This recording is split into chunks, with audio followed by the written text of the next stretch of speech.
નવસારી લોકસભા બેઠકના કોંગ્રેસના ઉમેદવાર અને ગુજરાત કોંગ્રેસના પ્રવક્તા નૈસર દેસાઈ અને મહારાષ્ટ્રના પૂર્વ સીએમ પૃથ્વીરાજ ચૌહાણે પત્રકાર પરિષદ સંબોધી સુરત બેઠક પર કોંગ્રેસના ઉમેદવારના ફોર્મ રદ કરવા અંગે ભાજપનું ષડયંત્ર હોવાનો આક્ષેપ કર્યો હતો। સુરત લોકસભા બેઠક પર કોંગ્રેસના ઉમેદવાર નિલેશ કુંભાણીનું ફોર્મ રદ થયું છે અને અન્ય અપક્ષ તથા પ્રાદેશિક પક્ષોના ઉમેદવારોએ ફોર્મ ખેંચી લેતા ભાજપના ઉમેદવાર બિનહરીફ જીતી ગયા છે। ત્યારે નવસારી બેઠક પર કોંગ્રેસના ઉમેદવાર અને ગુજરાત પ્રદેશ કોંગ્રેસના પ્રવક્તા પીઠ ગાંધીવાદી નૈસર દેસાઈ અને મહારાષ્ટ્રના પૂર્વ સીએમ પૃથ્વીરાજ ચૌહાણે પત્રકાર પરિષદ સંબોધી સુરતમાં કોંગ્રેસ ઉમેદવારના ફોર્મ રદ થવા પાછળ ભાજપનું ષડયંત્ર હોવાનું કહ્યું હતું। લોકશાહી જોખમમાં હોવાનું અને સંવિધાનની હત્યા થઈ હોવાનું કહ્યું હતું। તો ચૂંટણી કમિશનર અંગે નિષ્પક્ષ તપાસ કરી જવાબદારો સામે કાર્યવાહી કરે તેવી માંગ પણ કરી હતી। ચૂંટાયેલા સીએમને સીબીઆઈ અને ઈડીની મદદથી જેલમાં નંખાય છે। વડાપ્રધાન નરેન્દ્ર મોદી હાલ ધ્રુવીકરણની રાજનીતિ કરતા હોવાના પણ આક્ષેપો કરાયા હતા। जो फॉर्म जे रद्द थયું એમાં ઉમેદવારે પાર્ટી સામે છેતરપિંડી, ધોકાબાજી, ચીટિંગ કર્યું। કારણ કે અમે ઉમેદવારને 3 દિવસથી કહીએ છીએ કે હાઈકોર્ટમાં પિટિશનમાં એફિડેવિટમાં સહી કરો, ઉમેદવાર કરતા નથી। એટલે એવું લાગે છે કે એ જો હાઈકોર્ટમાં રીટ પિટિશનમાં સહી નહીં આપે તો સ્પષ્ટ પછીથી એવું સાબિત થાય કે એણે પાર્ટી સામે છેતરપિંડી અને ચીટિંગ કર્યું છે।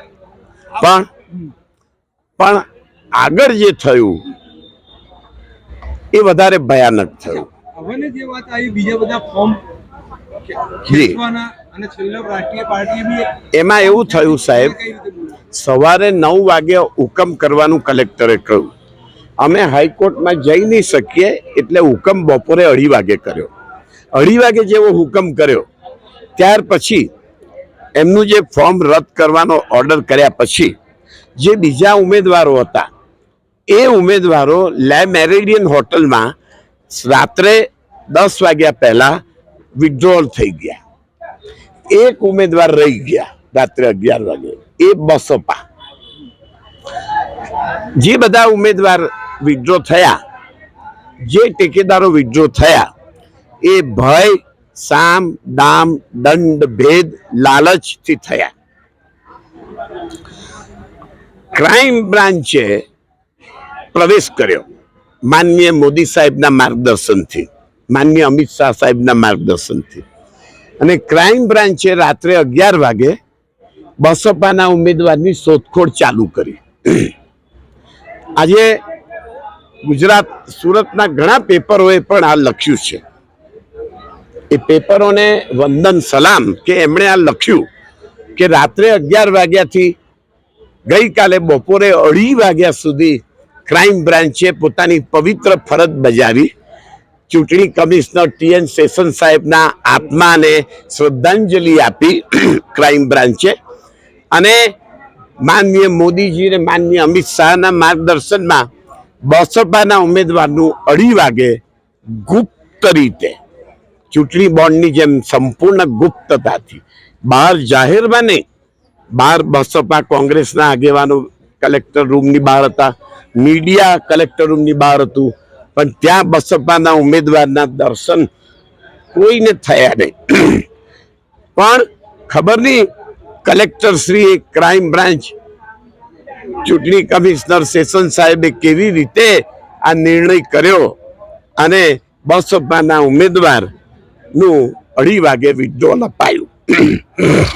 એ ભારતના ઇતિહાસમાં, દુનિયાના ઇતિહાસમાં, ચૂંટણીમાં, ઇલેક્શનમાં, સંવિધાનમાં, લોકતંત્રમાં પહેલી વાર ખૂબ આબેહૂબ આઘાતજનક, દુઃખદ અને આશ્ચર્યજનક, ન ભૂતો ન ભવિષ્યથી બનાવ બન્યો।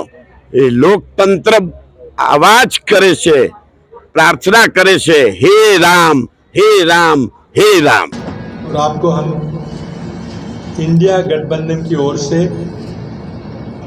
गुजरात में जो कांग्रेस और आप पार्टी का गठबंधन है उसके हमारे उम्मीदवार, उनकी ओर से नवसारी के उम्मीदवार की ओर से मैं कुछ बातें कहने आए हैं।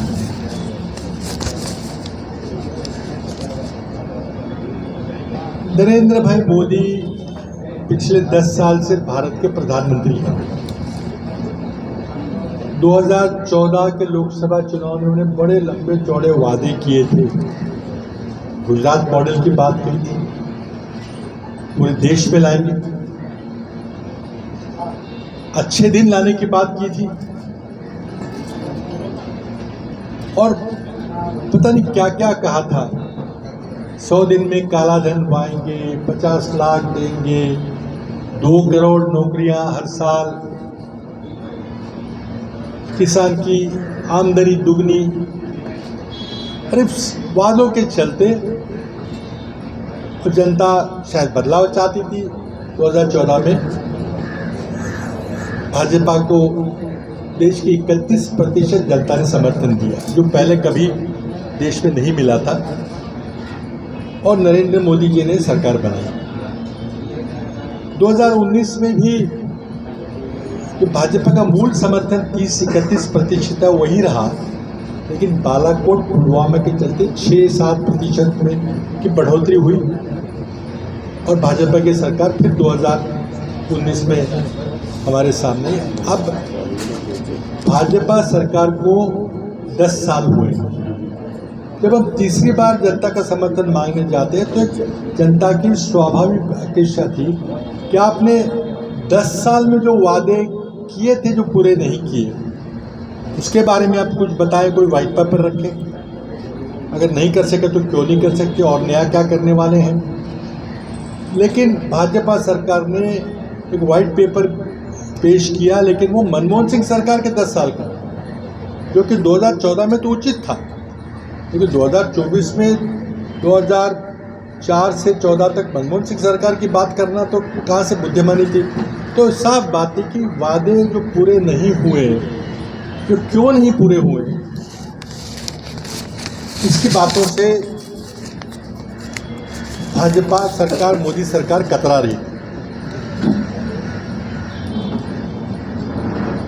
इस चुनाव का एक साधारण सूत्र है, जैसे मैंने कहा कि भाजपा का मूल जो जनादेश है, जो कोर्स सपोर्ट